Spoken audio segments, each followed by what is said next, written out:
Assalamualaikum warahmatullahi wabarakatuh. Salam sejahtera untuk kita semua.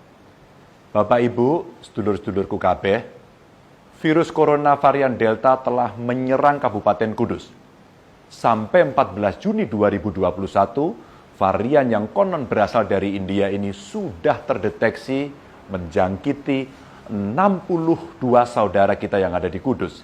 Jelas kita patut waspada. Sebab varian Delta inilah yang telah menimbulkan korban jiwa sangat besar di India. Kita tahu varian ini tingkat penularannya sangat cepat. 50% lebih menular daripada varian lainnya. Bahkan di India pernah menyebabkan penambahan kasus 400.000 lebih dalam satu hari. Rumah sakit lumpuh, krematorium kewalahan mengurus jenazah, orang-orang tergeletak meninggal di jalanan.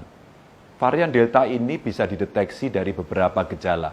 Di antaranya gangguan pendengaran, gangguan lambung parah, sampai pembekuan darah. Bapak Ibu, besar kemungkinan jumlah yang tertular varian Delta di Kudus lebih banyak dari yang kita temukan saat ini. Dan sangat terbuka kemungkinan varian Delta ini juga telah masuk ke daerah-daerah lainnya. Analisanya sederhana. 62 kasus varian Delta yang terdeteksi itu adalah hasil uji laboratorium dari 72 sampel. Artinya 86,11% sampel yang kita periksa positif terjangkit varian Delta. Mau dibilang dan dibantah bagaimanapun, penularan COVID-19 di Jawa Tengah sedang tinggi-tingginya dan dengan varian baru yang lebih berbahaya. Saat ini sudah ada 8 daerah di Jawa Tengah yang masuk zona merah. Kudus, Demak, Jeporo, Pati, Grobogan, Kabupaten Tegal, Brebes, dan Wonogiri. Pada 14 Juni 2021 kemarin, penambahan kasus COVID di Jawa Tengah mencapai 1.372 kasus satu hari. Dan total dalam satu minggu bertambah 3.331 orang.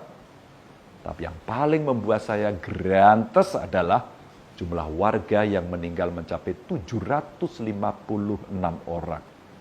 Innalillahi wa inna ilaihi raji'un. Lalu bagaimana caranya untuk melawan virus varian Delta ini? Sebenarnya tidak sulit Bapak Ibu. Hanya perlu kesadaran panjenengan untuk selalu mematuhi protokol kesehatan. Sekali lagi, patuhi protokol kesehatan. Pakai terus maskermu. Jangan keluar rumah jika tidak penting. Jangan berkerumun. Kalau ada kerumunan, ingatkan mereka agar bubar. Dan sering-seringlah untuk mencuci tangan. Saya mohon kepada panjenengan tidak lengah. Karena virus varian Delta ini selalu mengintip ketika kita sedang lengah. Mungkin Bapak Ibu kemana-mana selalu memakai masker. Tapi kemudian membuka masker saat selfie, itulah celahnya. Sudah banyak contohnya.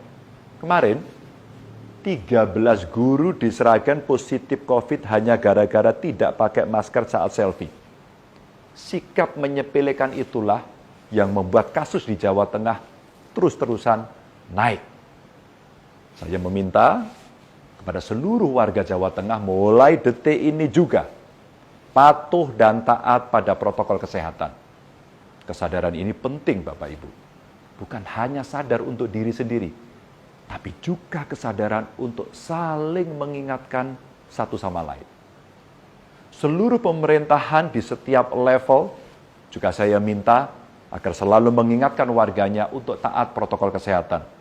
Untuk teman-teman bupati yang daerahnya masuk zona merah, silakan buat kesepakatan bersama bagaimana mengatasi pelintas batas, orang belanja, orang bekerja, dan lainnya. Termasuk aturan tempat-tempat pariwisata dan kegiatan keramaian lainnya. Jangan sampai ketika satu daerah menutup pariwisata, daerah lain justru membuka. Kalau perlu, gerakan di rumah saja kita lakukan agar segera memperbaiki keadaan. Selain itu, pelaksanaan vaksinasi agar terus saja dipercepat. Pemprov Jateng juga membuka vaksinasi yang diprioritaskan untuk lansia. Silakan panjenengan datang ke Gedung Gradika Bakti Praja di Komplek Gubernuran setiap hari kerja. Tidak perlu berebut, karena vaksinasi ini masih kita buka sampai akhir tahun ini. Syaratnya tidak rumit, cukup bawa KTP. Untuk vaksinasi di kabupaten kota juga akan kita percepat. Kemarin, Menteri Kesehatan telah menyetujui penambahan vaksin di Jawa Tengah. Semoga ikhtiar kita bersama segera membawa kita keluar dari pagebluk ini. Terima kasih. Wassalamualaikum warahmatullahi wabarakatuh.